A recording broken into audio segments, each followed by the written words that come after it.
Joo, eli morjesta vaan kaikille.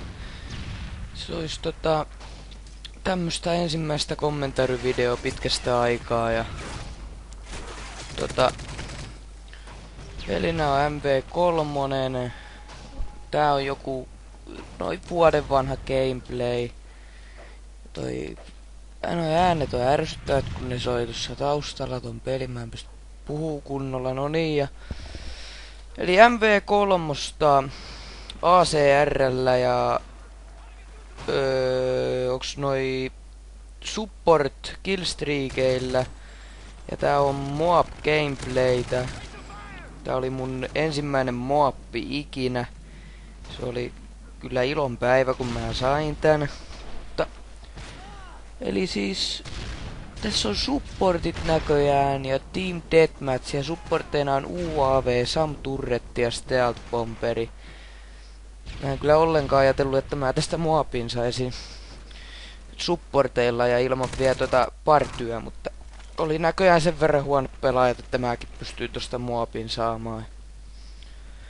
Eli joo, tää oli sitten ensimmäinen video tällä kanavalla ja mitä tässä nyt sanois? Mä oon tehnyt joskus ennenkin tälle kanavalle pari videoa, mutta mä poistin ne.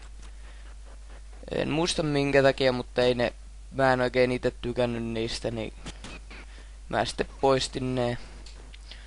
Eli joo, mä oon pelaan suurimmaksi osaksi Kode ja GTA 5. Mitä näitä nyt on näitä pelejä? Välillä NRiä. No, tommotteita suurimmaksi osaksi ja sitten konsolina toimii Pleikka 3, niin kuin varmaan näet tuosta gameplaystä aina välillä. Sitten mulla on läppäri, eli siltä mä en saa kyllä videoita tehtyä tietokoneella. Paitsi jotain Happy Wheelsia mä ehkä voin saada, mutta mä en halua kukaan semmoista nähdä, eli no, katsotaan tätä gameplaytä, ettei mulla tässä paljon kerrottavaa ole.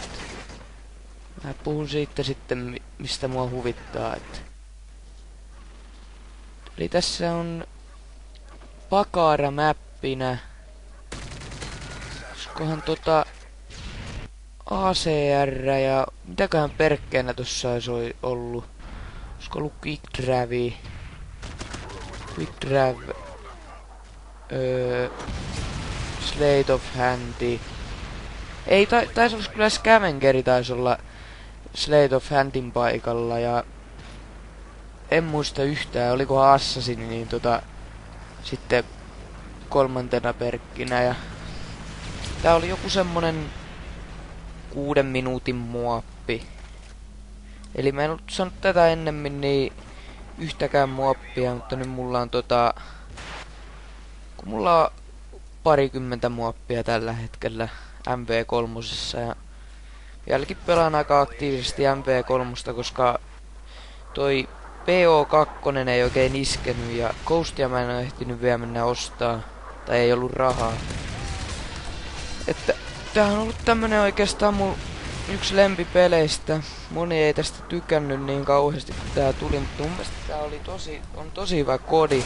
Tätä vaan vähän oppii pelaa ja keskittyy oikeisiin asioihin ja näin.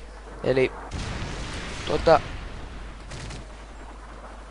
moni sanoo, että tässä on spawnit päin perästä. Onhan ne spawnit päin perästä, jos vaikka kaverit Dominationissa ei osaa lippuja ottaa, niin sit se on vähän huonompi juttu, jos on spawn-trappi vastustajalla. Mulla oli tässä, kun noin striikki alkoi kasvaa, niin alkoi tulee vähän paineita, kun kumminkin ensimmäinen muoppi aina alkoi se 7-8 jälkeen jo alkoi kädet hikoilee ja tällä, ja mä yritän tässä koko ajan olla mahdollisimman vähän avoimelta paikalta, eli tällä mä en tykännyt ollenkaan olla. Eikä semmoittelakaan paikalla, missä ei yhtäkään omaa. Mutta tässä kannattaa aina tarkkailla tässä, kun jos oma kuolee, niin siihen tulee niinku toi pääkallo, mikä tossa just näkyy äsken. Niin silloin tietää yleensä, että jossain siinä aika lähellä on vastustaja, paitsi jos se on sniperi. Mä kävin tässä pelissä muutaman kerran aika hyvä tuuri, etten mä kuollut ja näin. Eli tässä mä oon... Onks toi 6 vai 5 prestike nykyään? Mä oon mun mielestä kohta 12. Mutta vasta aloitin taas pelaan niinku aktiivisemmin MV3, kun kaverikki alkoi pelaileen tätä enemmän ja tällainen näin. Mut saa musta saa mua saa tilata ja tykätä mun videosta, jos tästä tykkää, vaikka tästä ekasta kommentarista, että tää on vielä vähän jäistä, mutta kyllä tää tästä varmaan aukeaa sitten, kun tulee muutama video vielä lisää, niin tulee taas tuntuma näihin kommentaryihin. Ja tuossa huomattiin, jos joku ei tiedä, niin bouncing petty, jos sä juokset siellä ja kuulet ton äänet, niin menee mahdollisimman nopeasti makuulle, niin sä et saa yhtään sitten damagea. Mutta mä suosittelen käyttämään stalkeria joko specialistissa tai ihan primary perkkinä, koska se on aika hyödyllinen, sun ei oikeastaan tarvi miettiä ollenkaan, että noita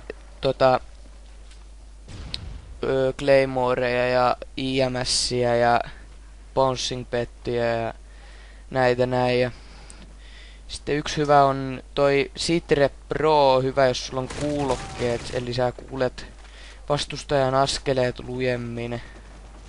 Sitten sä näet ne tietysti kaikki Claymoret ja ne niin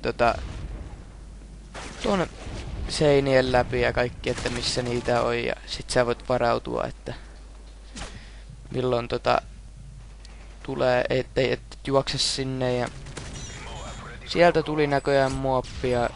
Joo, siihen heti kuolinkin, että tässä mä aloin jo vähän niinku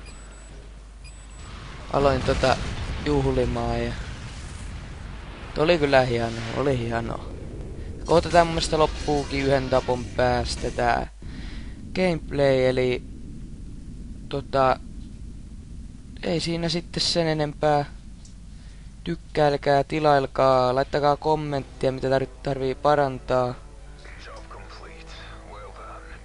Näköjään vielä 10 sekuntia ja katsotaan tästä final killi näköjään.